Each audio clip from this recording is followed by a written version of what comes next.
This tutorial is how to get your paperback ready for Createspace. I'm going to walk you through the steps that you're going to take, all of the formatting things that you have to do to get it all ready.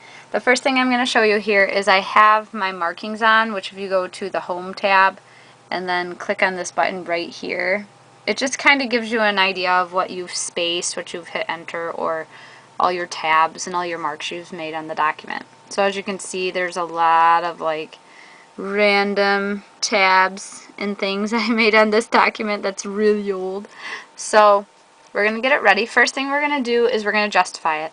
So hit Control A, which before we do that I'll just give you an idea of what I'm talking about. So see how this is all ragged? The edges are all crazy looking. So what we're going to do is smooth that out. So hit Control A, which selects your whole doc. And then you're going to want to go, you're still on the Home tab here, and you're going to want to go to this button right here, which says Justify. Click on that, and what it did was smooth it all out for us so that the edges of the document look all nice and pretty. So there's the first thing. Next we're going to do our indents. So you're still selected here. So what we're going to want to do is go to Paragraph.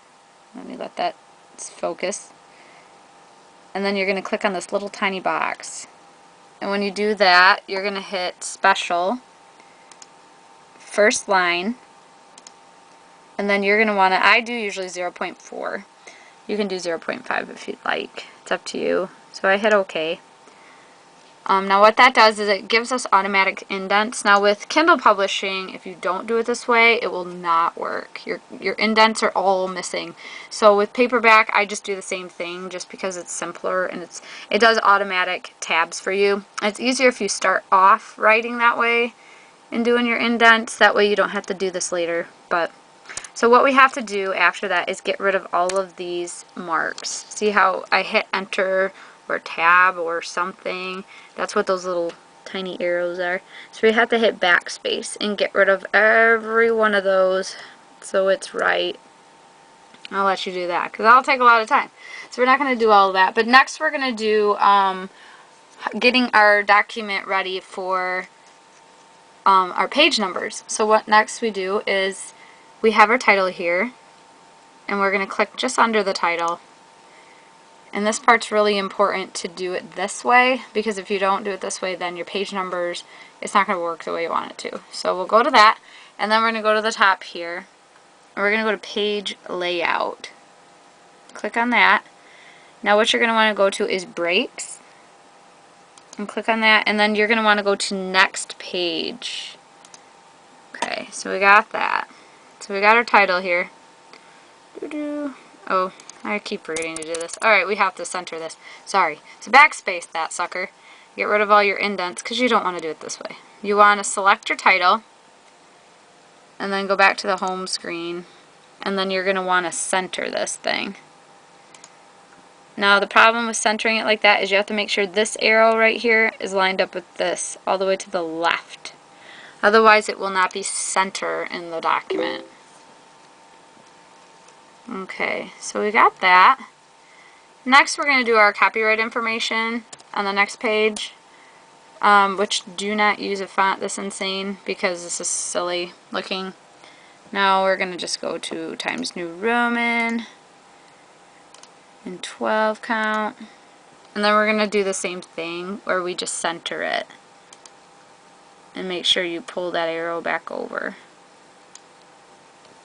So now we got our copyright information, and when you do your copyright, you want to do copyright, do the 2014 or whatever year it is, your name, and you also want to insert the copyright symbol, which Word has it. If you go to Insert, all the way, sorry if I'm making you sick, Symbols, and then you're going to go to the little tiny C thing. So now it's copyrighted, and we want to do, 2014, and we're making up a author here. This is by Mrs. Cat. Internet out aloud, that one. Alright, so we got, this book is by Mrs. Cat. So next we're going to do the same thing. You want to do your page layout again. Here we go. Next page. I can find it. Did I miss it? Yes, I did. And then we're going to go to next page.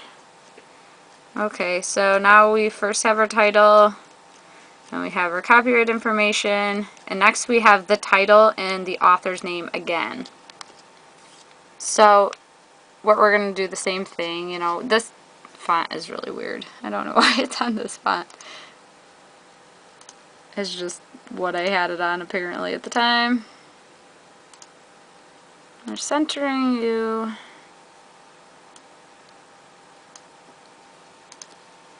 Okay, so we've got that done. And you know, you can make these fonts different. You don't, you know, you can do whatever you want. But you can make it as big, as small as you want. If you want this spaced out, you know, your name spaced down a little bit or whatever, you can do that. And then so we've got one more to go here. You know, this is dedicated to Bob because Bob is just that amazing. So we're going to go to page layout again. Page, or breaks. Sorry, I almost said page break. Next page. Okay, Bob, you're on your own page. And Bob doesn't need to be so big because he's not that important. No, I'm just kidding. Maybe he is to you. So we're going to center him. Okay, and the very last one, this is the one that I always seem to forget and screw up on my paperbacks, is you don't do next page. You do page break, which is a little bit different. So right under Bob's name here, we're going to go to insert. You see there, sorry. Page break. And that's pretty important to do the last one that way or the numbers aren't going to work right. So now we have that. Alright, now we're going to put our page numbers in because we don't want our page numbers on our title, our copyright information, and all of that. But I'm going to do that on a separate video. Look forward to the next one so you can get more information how to publish your paperback on Createspace.